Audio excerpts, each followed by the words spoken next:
हवा रुकी लोगों की, तू हवा रुकी लोगों की, ब्रह्मांड कपोया का सहलो तुम घुटने लगी प्राणियों की।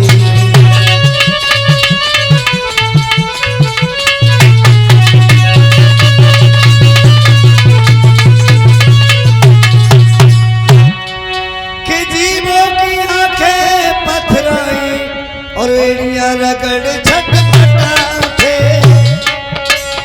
एड़ियां रगड़ छटपटा उठे, हिल गो इंद्र को इंद्रासन जलवासी भी हिलहिला उठे।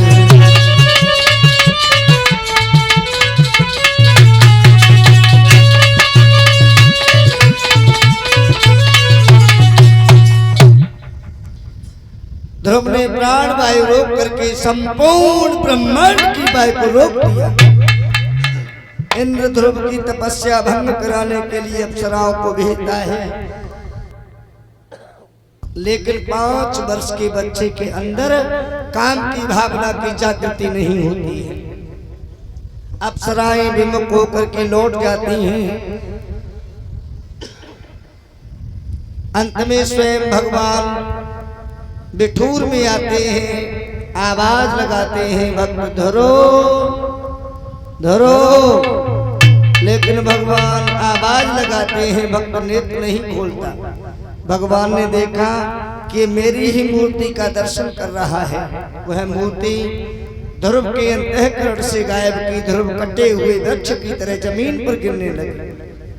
लेकिन भगवान ने जमीन पर गिरने से पहले ही बाहों में ले लिया। बड़ी भक्त वत्सल भगवान की 3 बार पुत्र के माथे को चूमा, कहा ध्रुव मैं आ गया हूं पुत्र, वरदान मांगो पुत्र। ध्रुव कहने लगे हैं आपने क्या कहा? कहने लगे हैं कि मैंने कहा पुत्र वरदान मांगो। कहने लगे कि पिता से पुत्र कभी मांगता है जो हम मांगे? पिता अपनी इच्छा से ही पुत्र को देता है। अब तुम्हें जो देना हो वो आप हमें दे दीजिए, हम नहीं मांगेंगे। कहा पुत्र बातों के जाल में न फंसाओ, वरदान तो मांगना होगा बेटे। कहा ध्रुव ने कि अगर वरदान ऐसी बात है तो एक इच्छा मन में है।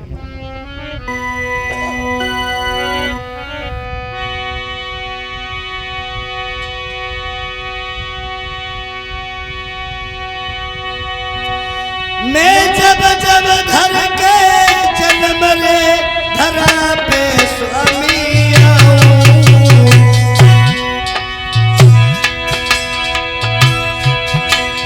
मोई मात सुनीता मिल जाए मैं मोसी सुरक्षी ही पाऊं।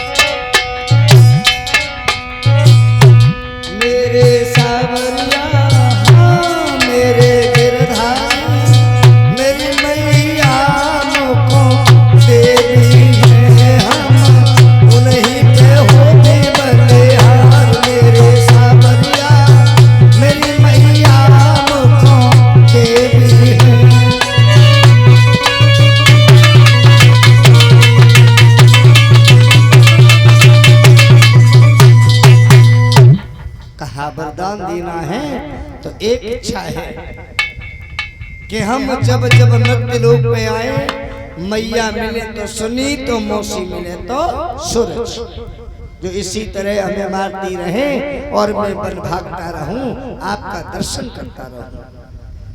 तथास्तु कह करके वरदान दिया है। कहा पुत्र एक वरदान हम तुम्हें देते हैं कि जब तुम्हारा शरीर शांत होगा तो तुम्हारा वास ध्रुवलोक में और होगा। ध्रुवलोक और प्रदान किया है।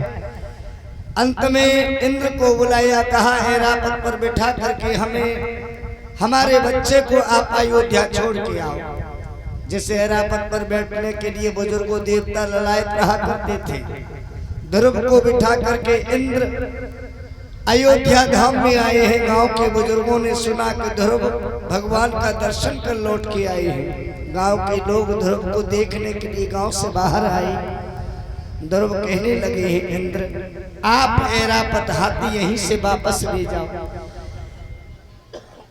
क्योंकि मेरे पिता के उम्र के लोग हमें देखने के लिए आ रहे हैं और मैं हाथी पे बैठ के चलूंगा तो ये मेरे बुजुर्गों का अपमान होगा।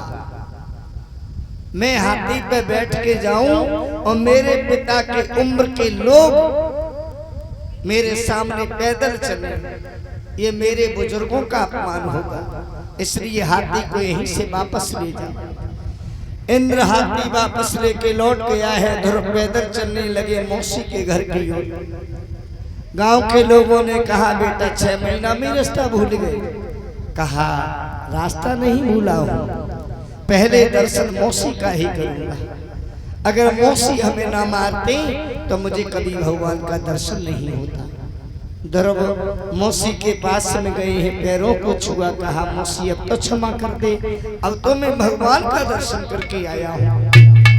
सोची कहने लगी है कि पुत्र मेरे जैसी मौसी नहीं मिलेगी, तेरे जैसा पुत्र नहीं मिलेगा।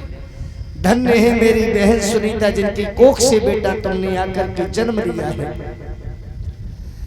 उधर उत्तानपाद महाराज आ गए हैं। कहा, बेटा ध्रुव आप अयोध्या की गद्दी संभालो, हम वन गमन करेंगे। कहा, पिताश्री गद्दी के लालच में ही मौसी हमें मारती थी, आप गद्दी उत्तम भैया को दे दो, मैं अयोध्या का संरक्षक बनकर के अयोध्या की सेवा करूंगा। उत्तम भैया के जीते जी मैं अयोध्या की गद्दी को ग्रहण ही नहीं करूंगा। ध्रुव के कहने पर उत्तम को राजा बनाया गया है। उत्तानपाद महाराज देवी सुनीत को साथ में लेकर के वन गमन करते हैं, जहां प्रभु भक्ति कर अपने जीवन को धन्य समझते हैं। इस तरह भगवान का दर्शन ध्रुव ने छोटी सी उम्र में किया है। बोले नंद कंद भगवान की। 2 मिनट का कीर्तन, उसके बाद में आरती करेंगे।